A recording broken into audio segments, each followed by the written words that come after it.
I got the idea to make this video after Christmas, after I started looking around on Craigslist, and after I was getting onto some of the forums that I'm a member of, and I really started to see a lot of people who had 6-week-old puppies looking for new homes, and I seen a lot of people who had gotten 6-week-old puppies from these people off the paper who had adopted these puppies, and I really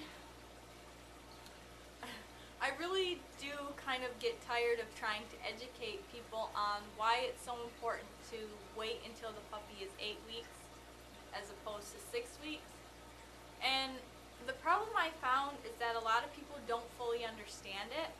A lot of people automatically assume that it has to do with when the puppy is weaned, because puppies really are weaned by 5 weeks old. So a lot of first-time breeders or people who had oopsie litters or don't really, take the time to do their research and learning, they have a litter of puppies and the puppies are fully weaned and they think, oh, this is the perfect time to send the puppies off. They're totally weaned. This is perfect.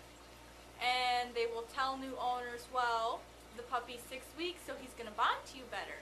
So these people who, first-time dog owners or who don't fully understand, they think, oh, well, that's great. I'm going to get this puppy who's going to be the best dog ever. He's going to be totally loyal and attached to our family. It's perfect. And that's not the case. So I really wanted to make this video to kind of explain, because that's a big problem, is you don't really find the information, the right information, explaining in detail why it's so important. I mean, I'm sure if you did a lot of digging, you could find the answer, but there's just not many people willing to do a lot of that digging. So I wanted to do the digging. I wanted to make this video. I really wanted to simplify it for people, because I think that's the biggest problem, is people they don't have the time to go digging around for these answers, but they want a puppy.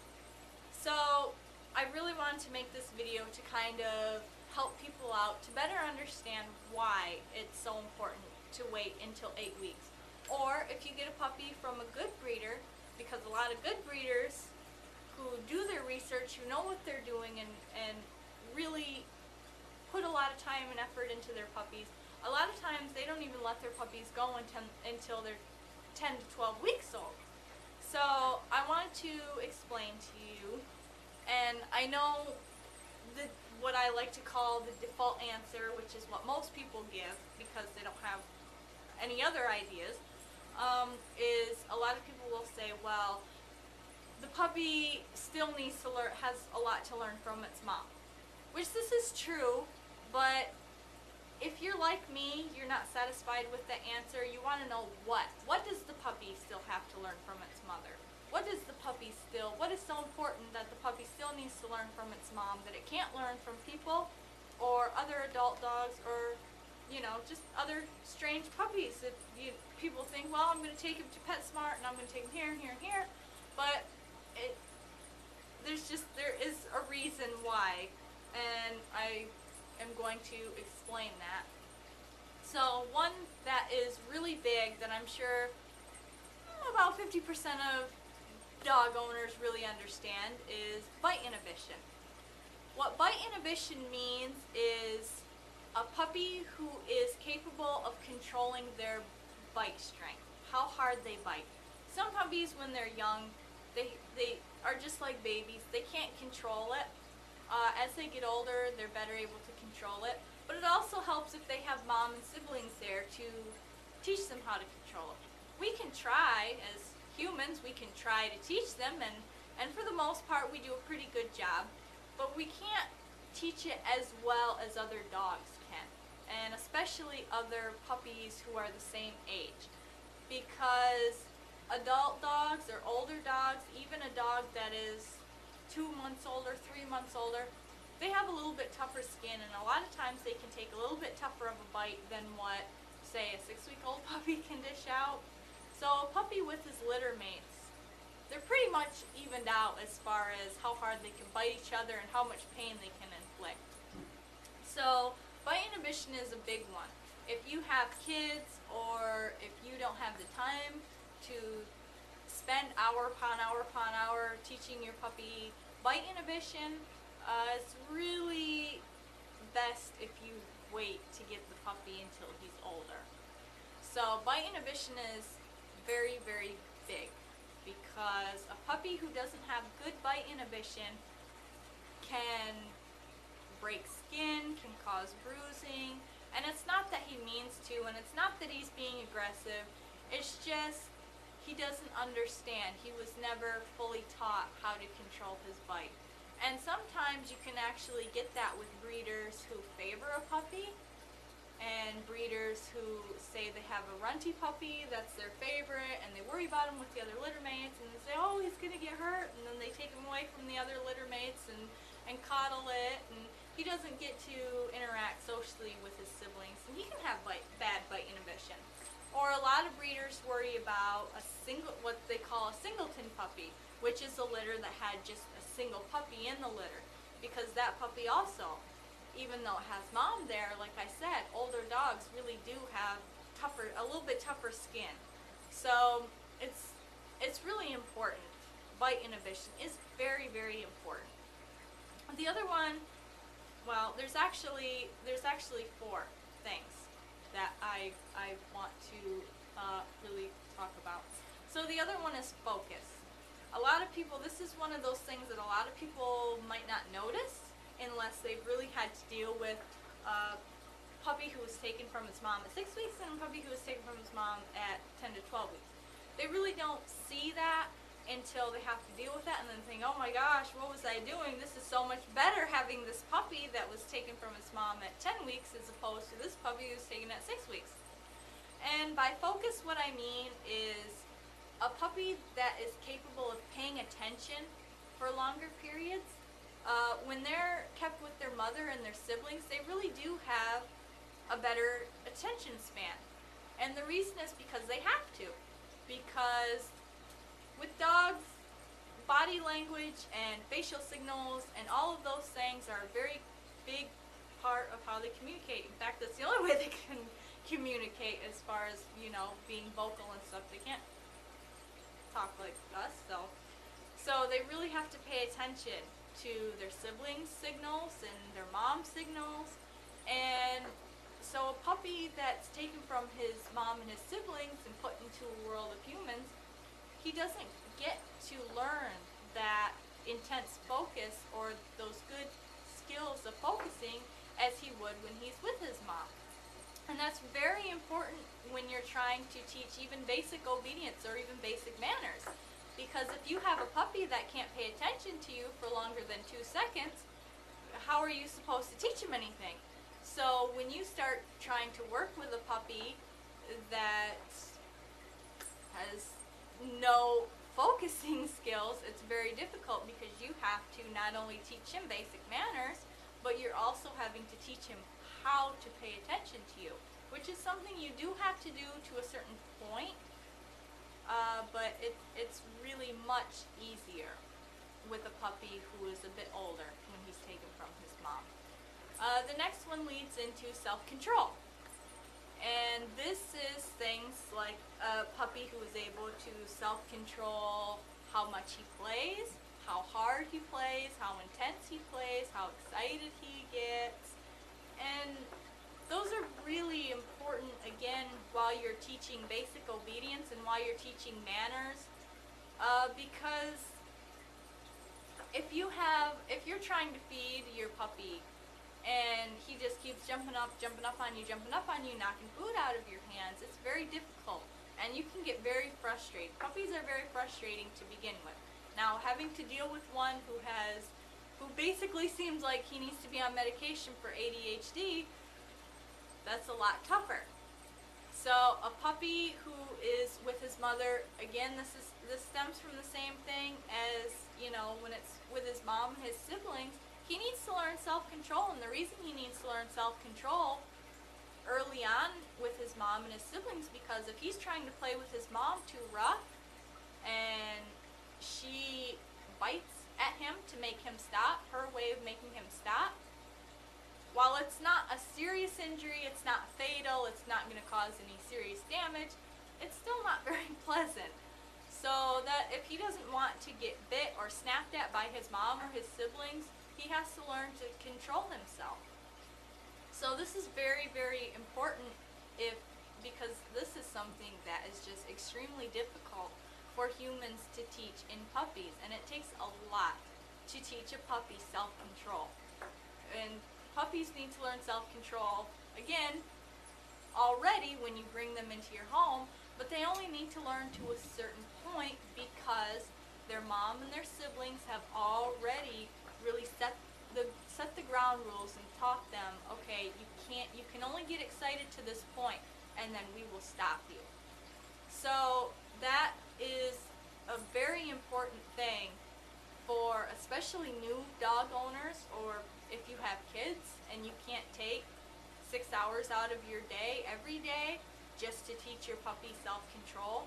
Because, I mean, there are so many ways that this can affect your everyday life. I mean, if you bring in, let's say, one of your kids or you yourself gets a new pair of shoes that your new puppy just absolutely wants. If your puppy has trouble with self-control, that's going to be 3, 4, 5 hours out of every day trying to stop your puppy from taking off with your shoes, especially while you're walking. So this really reflects on prey drive, this reflects on just excitement, just anything. So that one to me is very important. And another one is doggy social skills, doggy body language, how your dog interacts with other dogs. A puppy who is taken at 6 weeks does not have the same social skills that a puppy who was left with its mother and its siblings until it was 8 to 10 to 12 weeks. The reason for that is, and I use this as an example, imagine taking a baby. Now, human babies usually start on baby food, solids, getting off of formula or breast milk by the time they're 4 to 6 months old. And they can usually eat a lot of solid foods by the time they're a year old. So the way I see it, and the way I use this as an example is, think about taking a 1-year-old, putting them in a kindergarten class with 5 and 6-year-old children, and expecting them to follow the same way, to be exactly the same as all those other kids. It's not going to happen. And the reason is because mentally they are not capable, physically they are not capable, they don't have the motor skills. So a 6-week-old puppy does not have the mentality of learning the same things that an 8-week-old puppy does. So when you take a puppy at 6 weeks old, there are so many things that he has not had a chance mentally and physically to learn simply because he was too young. And it might seem like, well, that's just 2 weeks. That's 2 weeks. How much can a puppy really grow and develop in 2 weeks? They can grow and develop a lot in 2 weeks. I mean, think about it this way. A puppy is usually fully weaned by 4 weeks old. You take, in 4 weeks after that puppy goes from newborn, eyes shut, ears sealed, can't barely move, can't do anything, can't use the bathroom on its own, to running around, eating on its own, So a puppy develops a lot within those 2 weeks. If you take him away from his mom in that time, you're setting him way back, and those are things that you can't teach. You can't teach a puppy facial expressions from other dogs. And this can cause a lot of problems because if you take your dog out to socialize with other dogs, even friendly dogs, puppies are hyper and they get into other dogs' faces. Well, other dogs, if they're giving subtle signals like lip curls, if they're licking their lips, if they're trying to turn their head to the side to avoid the puppy getting in their faces and popping all over them or anything like that, if the puppy doesn't understand those signals, the adult dog, if it's pushed too far, is eventually just going to say, you know, I can't deal with this anymore, and it's going to give a correction such as a snap or a serious bite, depending on the dog, and that can cause a lot of problems because sometimes puppies, older puppies, say 6-month-old puppies, when they start to test their boundaries and they start testing their limits and they start getting pushy and, you know, starting to learn dominance and getting, you know, what they can get away with adult dogs. If they don't have good manners and if they don't have good social skills with other dogs, if they can't read other dog signals, that can cause a fight. That can cause another dog to attack them. And that usually goes one of two ways.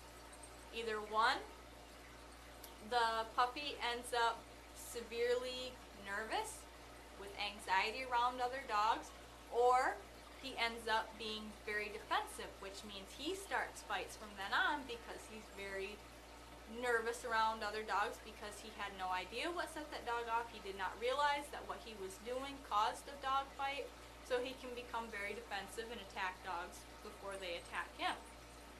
Both of those things are extremely common to have happen. I have talked to quite a few people, and I have helped out quite a few people where that has happened. Their puppies did not have good social skills, and they accidentally got attacked by a dog.